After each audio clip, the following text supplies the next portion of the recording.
Hello, I'm Becky Goldsmith with Piece of Cake. I want to talk to you now about how to pin an outer point. There is another video on the site that talks to you about pinning in general. And when you normally pin your applique, you run your pins 1/4 of an inch away from the edge of the applique piece. Now I want to zoom in here just a little bit. Let me talk to you first about where you are more likely to be putting your pins now. If you put your pin inside the point, as I did here, and this is what I see many people doing when I teach classes, I would ask you, what exactly is holding the end of that point in position? Really, there's nothing. So if you're having trouble with your points waving off to the side as you sew, you might look to your pinning. So how would I suggest that you pin this? Well, I'll show you. As I said in another video, I've already shown you that I keep my pins parallel to the line I'm going to sew, and I keep them 1/4 of an inch away from that line so that there's room for the turn under allowance to turn under.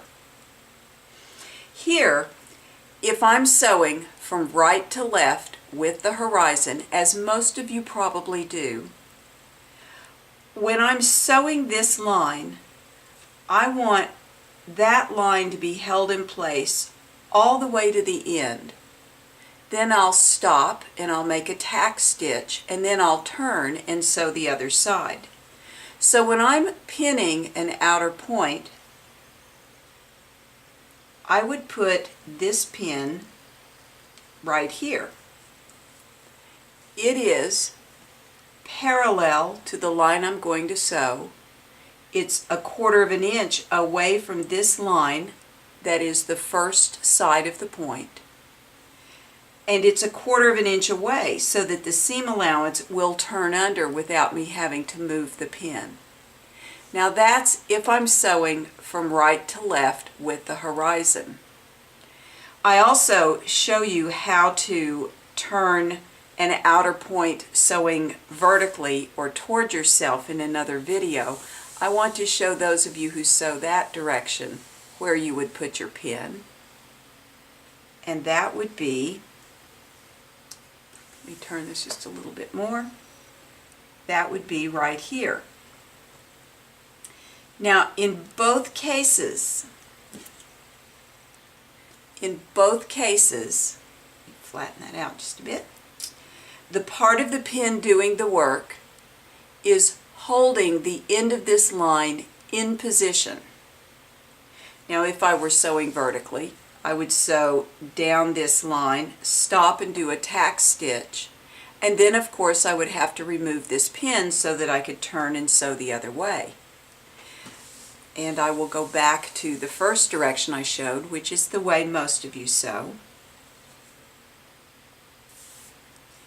In this case, if my pin were here, and I would have lots more pins. Don't get me wrong, this is not the only pin I would have at this point.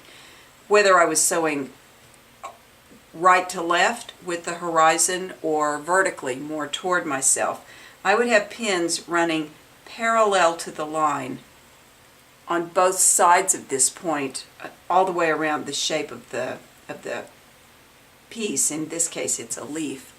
So I would have more pins down here. But this pin is following this line of stitching, and it is holding the end of the line all the way to the point, the first side of the point. I would sew to here, do a tack stitch, turn my work. This would be turned down, and then I can take out this pin and continue sewing. It will have done its job. And the same thing is true going the other direction.